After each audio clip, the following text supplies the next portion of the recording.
Good morning, Joe. Welcome to the show. It was kind of a great weekend. Good morning, Anthony. I saw you. I saw some of the posts you put up, and it looked like you were at some kind of country festival in New Jersey. Did you have boots on too? I saw the hat. I had some boots on. The Barefoot Country Music Fest in New Jersey, out there in Wildwood, New Jersey. I'm gonna tell you, Sophie and I had one. I had myself a cowboy hat. I had a I cowboy hat saw that. I saw. Did you get to did you get to hang out with Kid Rock or Blake Shelton? Yeah, no, we had Kid Rock there. We were all good. He ended the show. Blake Shelton had a bunch of great country folks out there. It was, anytime you're at a country music festival, there's something about those people that just make it fun, right? They're low, not very pretentious. They're fun. It can be rough and tumbly a little bit, but Soph and I had a great time. We got to meet some friends down there. In fact, I got back. I got some emails from people that we hung out with, like in the crowd.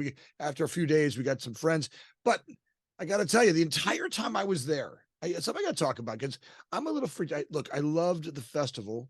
I loved the experience. I loved the time with my wife. But, after what happened in Willowbrook, Illinois last week, this mass shooting, I spent the entire time looking around, the entire time a little freaked out about being in such a public place.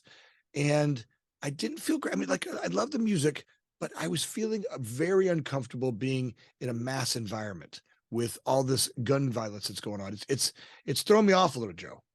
Well, I gotta hand it to you. I mean, I don't know. I know you do a lot of traveling, and so I'm one of those guys who've been worried about this for some time. It's pretty scary. I mean, what's happening every time I'm out in public with my kids, I'm looking around. I'm trying to find a corner somewhere so I could watch what's going on. I'm sure that must be what you felt like. I don't know what we're gonna do about it, but I'll tell you what. The fact that you were over there and you were thinking about it, I was thinking about it. I saw, in the past 20 days or so, something we should talk about. I pulled up something. You should pull up for me. I sent it to you. A checklist or a list in the past 20 Here, days. yeah, look at this. Look at this. I got that list. Look at this. This is that list of. So these are since the beginning of the month, right? So we're only what? We're only, today's what, the 20th, right? So this is from yesterday on, right? There's 50, right, Joe? 50 That's mass right. shootings.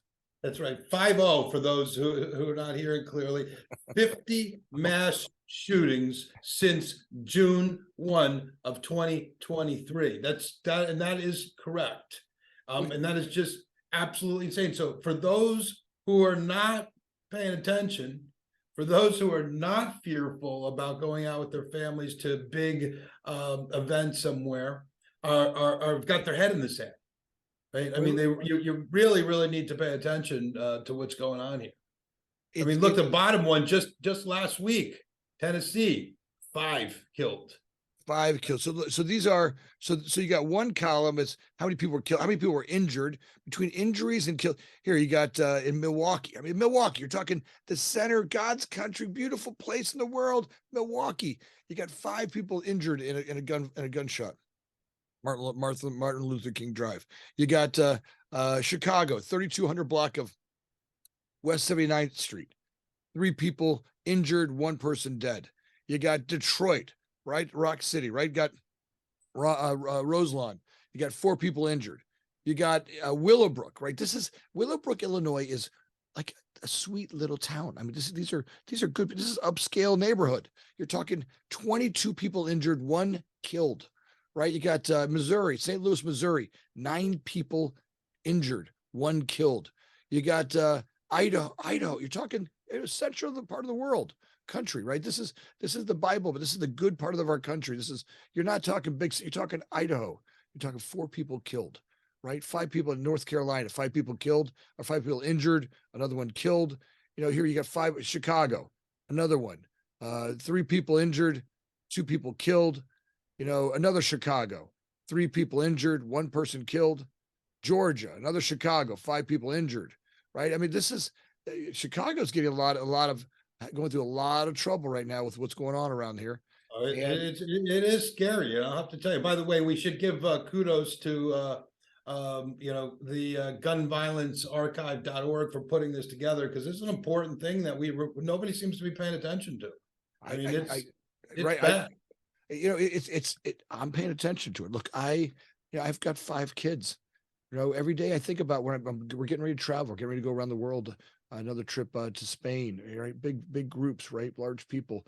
And, I'm finding out it's not just here, right? It's not just the United States. There are a lot of, there's a lot of other countries that are going through this stuff.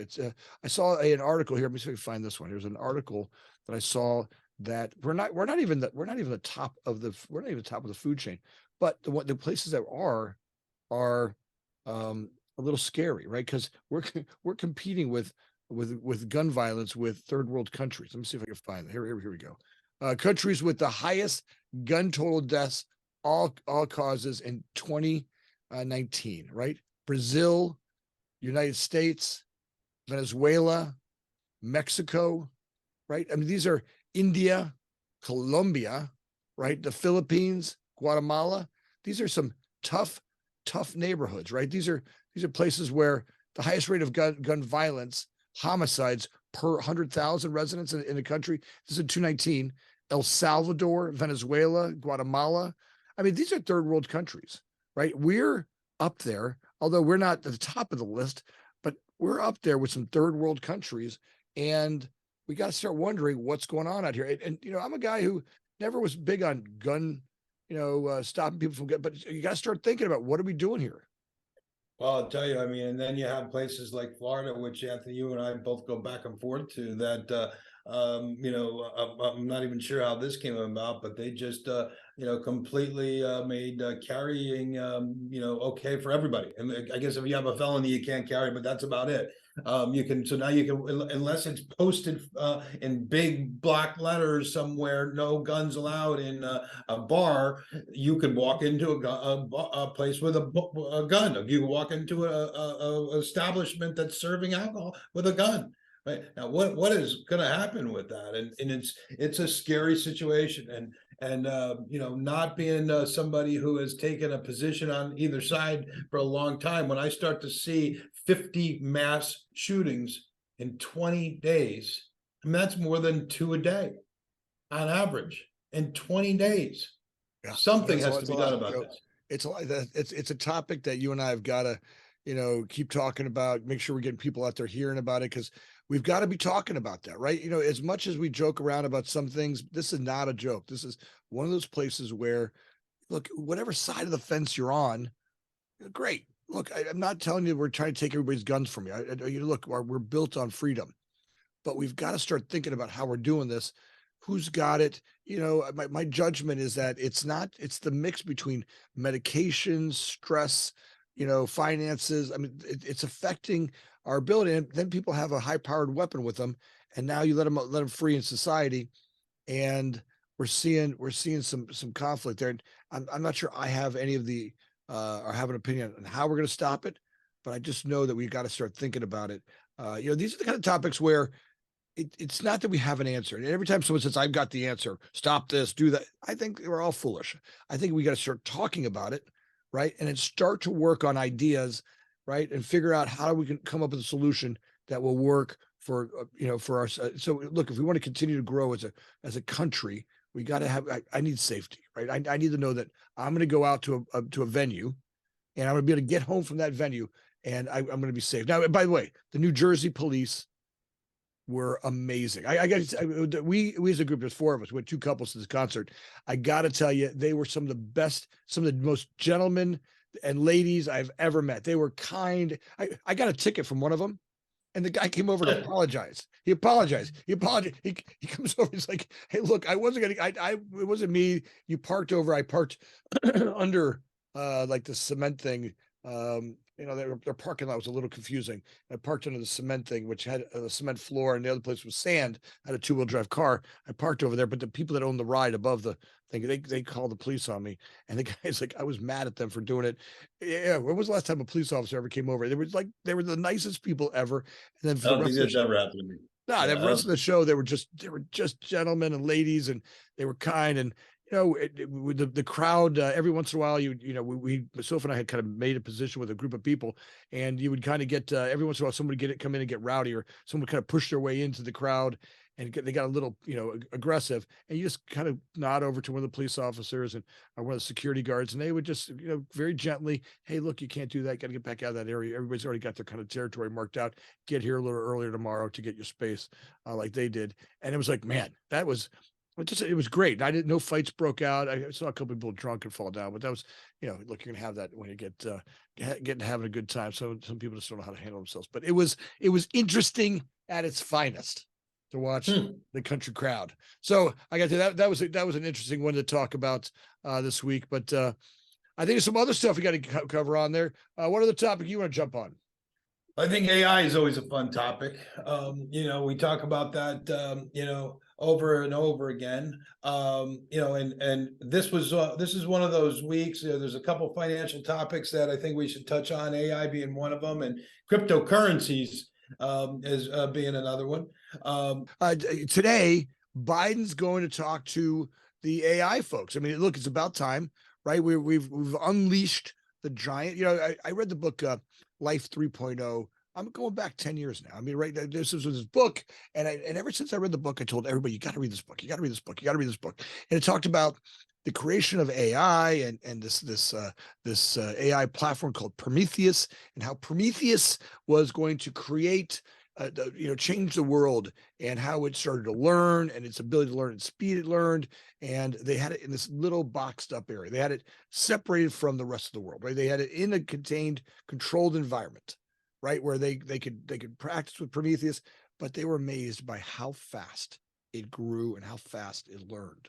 And once they started to unleash it, it was able to go out to the world and not just do things like, I mean, there were some real benefits, right? The medical advances and stuff in the medical world, but it also started creating patents. It started creating ideas. It started creating things like movies, right? Which was great. But now all of a sudden, the movie industry started getting a little defunct, right? It made movies so good that it brought in topics and ideas that were relevant, and then was able to take those same exact movies and send them around the world and have them in different languages and even current to their environment, the world. Prometheus was able to take a movie from the United States, bring in local information from India, from China, from Venezuela, and made it current to their people, their jokes, their innuendos, right? And how do you compete with that, right? By doing that all by itself with no, that's a dynamic change. Prometheus really was able to compete at a level that was thousands X to us. You keep bringing up this book, Life 3.0. I think I'm going to have to go get it. I know you've told me a bunch of times, and I have not read it, but it sounds like we're living it now, right? I mean, that's basically what the fears are, and I think that's what's interesting is Biden is going to meet with a group of AI, experts. So this group, from what I understand, is a group of experts who has taken the other side for the past couple of years, and is going to be part of these next couple of years of trying to figure out what to do to protect us from ourselves with AI. And I just, like you've said, in the past couple of shows, I'm not so sure how you stop it. Right? When you have some of the smartest people in the world, not all of them have the best ethics, working on this stuff in all parts of the world. How do you slow it down? Well, I mean, Tristan Harris and that whole group that's come together, they're the ones who did that whole movie, Social Dilemma. Whenever I watch that, you really get how, we've all got sucked into social media, right? And to me, how, I mean, 10 years ago, 5 years ago, I didn't have the Facebook. Facebook was kind of cute. You could put some pictures on it. Today, my books are starting to stack up. I can tell how much social media time I'm doing by the books I read, right? I always read a book a week, and and if you go look next to my bed, there's probably 7 or 8 of them, or maybe 9 of them, that are stacked up next to my bed because I've been scrolling a lot more than I ever have before, and I'm not reading. And like that's a shift, right? From me taking on the information that I want, where all of a sudden now I got a little bit, I call it a little bit of an addiction to the scrolling. And I hear myself saying it, I'll just do one more. And after this next one, I'll do one more. And then the next thing I get's freaking better than the last one. And it's got me scrolling and scrolling and scrolling. What's interesting about that, I'll just touch on this. I was in a retirement community a cafe the other day with my parents, and literally, out of the 15 tables, I would say 11 of them, all 80 years and up, had their phones out. They weren't talking to each other, and they were most likely scrolling through social media. They were just in their phones, and it was like I figured you would see that amongst the kids, right? But it's all the way through to every single part of our society now, and that's what's crazy about it. You know, I've been watching that at the airports, right? You know, all the traveling I do, I walk into a waiting room of an airport, and it used to be, you know, you're talking 15 years ago, maybe a few people. You know, 10 years ago, a few more people. 5 years ago, it was literally everybody. Everybody's on it, right? And to some level. Today, every kid, every parent, everybody's on their social, staring at a phone, staring at an iPad. I mean, parents just give the kid the iPad here, just calm down for a second. Parents are looking at their iPad. Everybody in there, not one person doesn't have a phone within 3 feet of themselves. You're right. It's a very interesting thing. So with that, I mean, I think that you know, hopefully, what I see part of the problem right now is we as a country, and I would say probably most countries or governments do this, we overcorrect every single time we try to fix something, right? And the scary part about that for us is if we overcorrect too much in this spot, we're going to stifle the innovation that we started, and we're going to give the rest of the world a big advantage, right? And so we have to really, really be careful on how we do this, because there's not one time that there's been some major regulation put into place that we did it right the first time. Right. And then in this situation, that's scary, because the rest of the world will gain such an advantage if we let that happen. But it's going to, Joe. I mean, for all the technologies we've changed, I mean, if you go from when we took on industrialism, or we took on shipping, you know, with you know, small countries like the Portuguese or the Spanish or the English or the French took over, dominated big chunks of the world because they learned a technology, shipping, and were able to go out there and really conquer new places and trading and a trade world.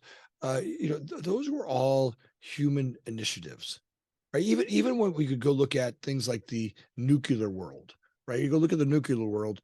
You know, look, that was a technology that could destroy us all, right? But you know, there's always a button that we were worried about somebody being able to push, but that button was at the end of, you know, that finger that was going to push that button was at the end of a human, right? And a human had to make the decision. And ultimately, we all have, you know, fear of survival, right? So we have this desire to survive, and we knew that if we killed everybody, we're all going to die. And you know, what's left for me? So there was some sense that kept us in check, right? Having a human at the end of that.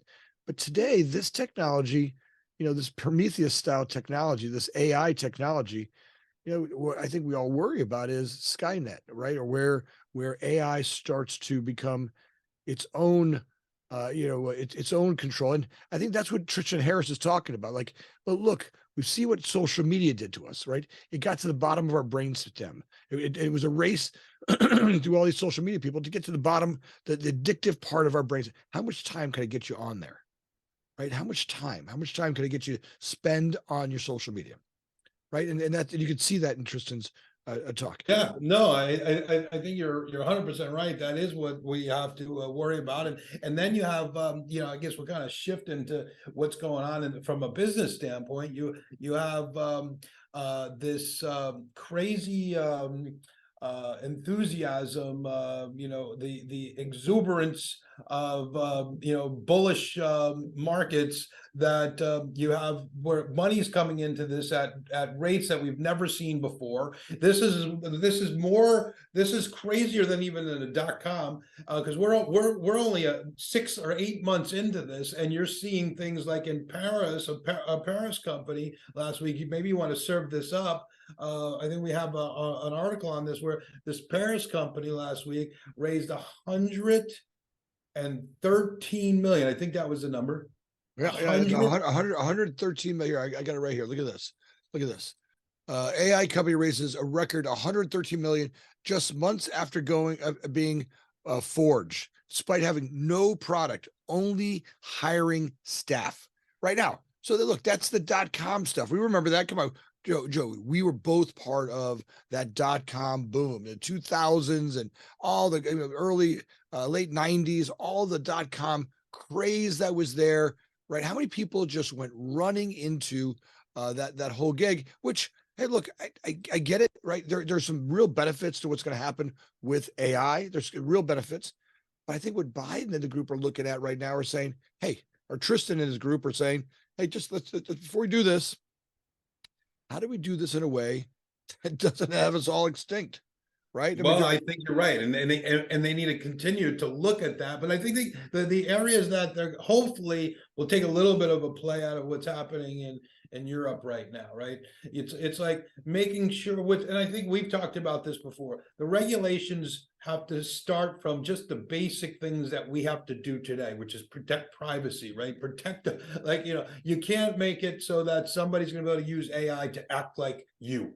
Right. Sure. You can't, you got to be able to protect, do the basic things that it has to do, but not stifle it so much that China or Russia or some little country somewhere that has some brilliant madman decides to, run with something. And the next thing you know, we're screwed. Right. And we don't know how to deal with that. We need to be able to make sure that we catch up to or stay ahead of all of that. Well, look, with the money system, we knew that if you did forgery, right? If you did forgery, you were going to prison for 20 years, right? We all knew that, right? Like we knew that, like, when you were a kid, and I remember I put dollar bill on the Xerox machine. I thought, oh my God, look at me. And my mom was like, no, stop.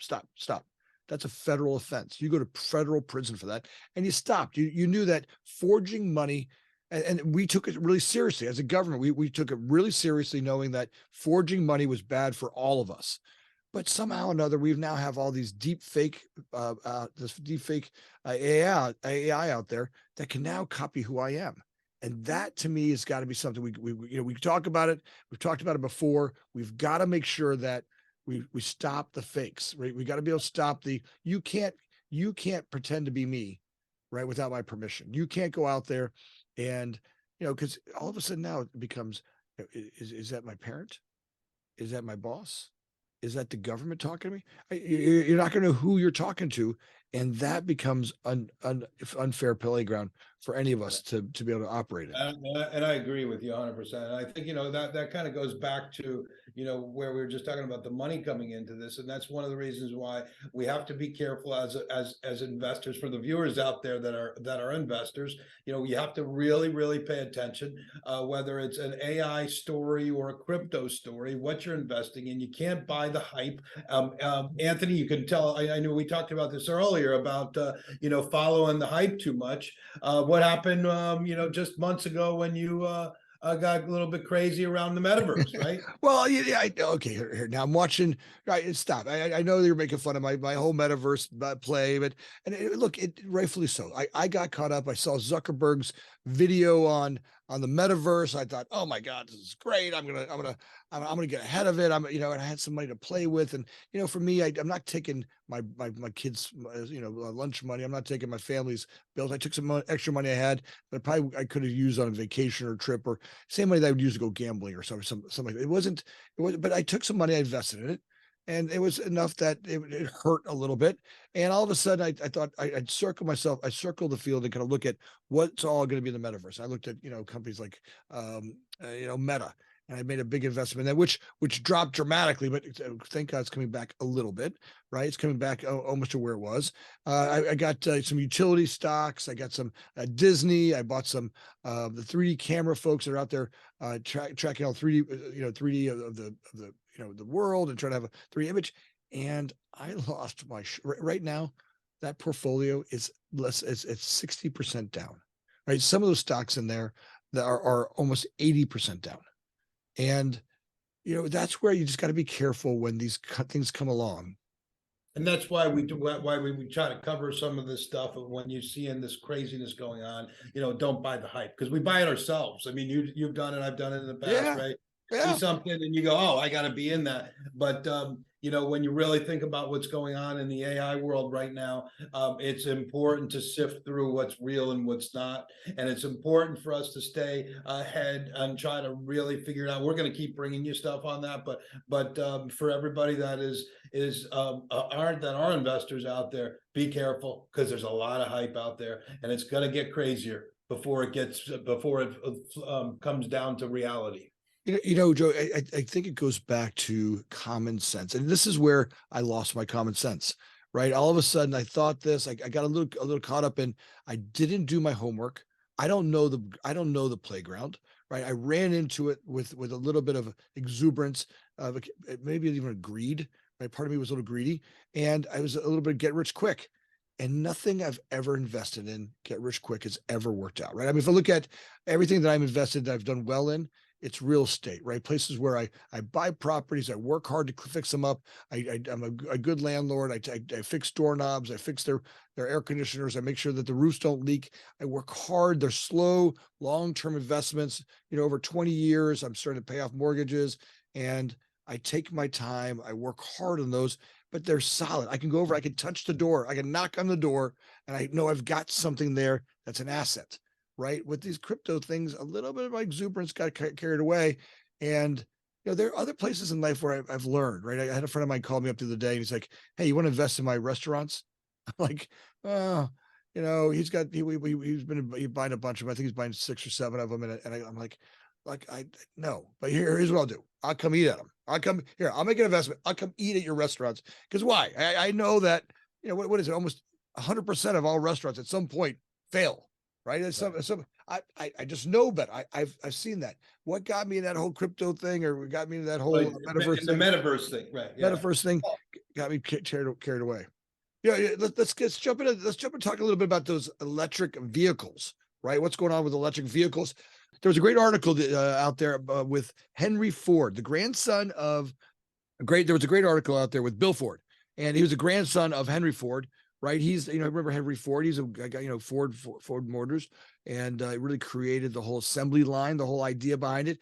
And he's talking about where he's at as a company in compared to the electric world out there. And I think they're spending, Tesla really rocked their socks, and I think they're all going on they got a little bit of they're a little rocked because of all the stuff that's happening out there, and now what's happening with China. How difficult is it to change the culture of your whole manufacturing process, which has really been an industrial process, whereas, an electric car is basically software on wheels. Right. Tesla does seem to have an advantage in that it's a technology company that happens to make cars, whereas you're a car company that is trying to move up the technology value chain. Yeah, and there's actually merit to both. I mean, I think Tesla has found that making the car part isn't as much fun as maybe they thought it was. It's difficult. And you're right, we're trying to catch them now on the technology side. But I think, one of the things for sure is that not everybody is ready for EVs. And that's fine. We have a whole incredibly attractive portfolio of internal combustion. And we're going to have those vehicles for quite some time, because one of the questions I'm frequently asked is, well, how quickly is this going to happen? And what is the adoption rate? The short answer is we don't really know. So we don't know. Here, that right there is, I feel like they're trying to fool us, right? They're out there going, we don't know. Look, we know what's happening right now across the world. China is running their ass off to get it. They've now infiltrated the whole European market. They're flooding them with these low cost computers on wheels, and they've got Ford. Ford needs to giddy up on this, right? Tesla's got the United States market starting to dominate the world out there, but these electric cars that are coming out are getting smarter and smarter and smarter and smarter. And he's over here going, well, we don't know. No, we know you're way behind. Yeah, I really felt that little interview that Fawad did kind of highlighted how far behind Ford is, right? And what's interesting is they're the I think either the number 2 or 3 producer of electric vehicles in the United States, where Tesla's number 1, but they are that far behind where he keeps talking about, he tries to go back and talk about combustion vehicles instead of electric vehicles. And this week alone, we didn't show this story, but in the past 7 days or so, both GM and Ford made a deal with Tesla to use their electric vehicle charging stations. Right, so that puts Tesla way out front with the technology, because that they're locked into this now because they have such better technology. And he basically admits it by trying to deflect and say, "Well, we make better cars, or it wasn't so easy. It's not so easy for Tesla to do the car part. They're doing pretty good." No, you own one, don't you? No, I love. Listen here. As long as those Tesla charging stations don't get caught up with all those Ford cars in my way, that's what I love about Tesla. I got my own charging station. I travel the country. I can back right in. Now, look, the idea of this going electric, right? Changing the world from fossil fuels. We are all on the idea that we need to change out and upgrade our whole technology and where we're going with it, right? I saw a great article where they talk about getting the batteries, getting all the stuff that we need to do, all of the mining for the materials we need. But at some point, we're going to reach critical mass, right? Where we get enough batteries out there to store power for our homes, enough batteries out there to store power for our cars, enough batteries out there to store our business. And what's great about that battery technology is all that material is 100% recyclable over and over and over and over and over again, which really ultimately makes it a long-term great buy. Now, in the beginning, right, there's a lot of investment in the mining and how we're going to do the mining and what countries do the mining. And, right now we're all out there trying to capture the lithium and the copper and the materials we need to do to get that space going. But there'll be a little competition there to do that. But you can see right now where Ford is struggling, right? They're struggling to catch up. And, he's over here, they've always struggled. Look, the Japanese got them, the Koreans got them. They've multiple times throughout their history, they were caught flat-footed, and they've been dominated by a foreign entity that came in, and the Chinese are about to do the same thing here. And I think that's something we got to pay attention to, is making sure that those of you, if anybody gets a chance, they should watch that whole video, because it'll show you where they basically where he admits to missing the Japanese coming in here. They weren't prepared for it. He admits they weren't prepared for Korea coming here. And he admits that we're not ready today if China starts bringing electric cars here. And he's basically trying to run with that we're going to be ready. I don't believe it. Yeah. Well, look, this week in politics and this week in the news, there's a lot of great stuff that's happening out there. As every week, we love getting together and talking about this stuff. If you guys love the show as much as Joe and I love doing this show with you, please take a minute and like and subscribe. Tell your friends about it. Give us some topics. Get on here. We'd love to have you come on and chit chat with us. We love our audience. We love what you guys do. And we're excited about continuing to bring this to you. Joe, another great show today.